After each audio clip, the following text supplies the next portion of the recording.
Challenging talaga ang life. Tigilan mo ng ganyang usapan. Tumahimik ka na nga muna. Patapusin mo siya. Ano man ang mangyari, chill lang. Huwag kang masyadong malungkot. Hindi dapat mag-ugat sa puso mo ang galit. Tuloy-tuloy ang laban.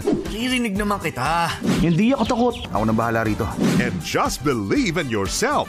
May parating akong regalo para sa'yo. Ayos, masaya tayo mamaya. Mas lalo niyong kakayanin kung meron kayong kasama. Isa na kami doon. Alam niyo naman, hindi namin kayo iiwan. Kaya this week, we're giving you free movies na magpapasaya, magpapa-relax, at magpapa-inspire sa inyo. G na kayo para mas fun ang panonood natin araw-araw. Watch movies from all over the world sa Block Screening. Every day at these times, dito lang sa iHeart Movies. Experience all the feels.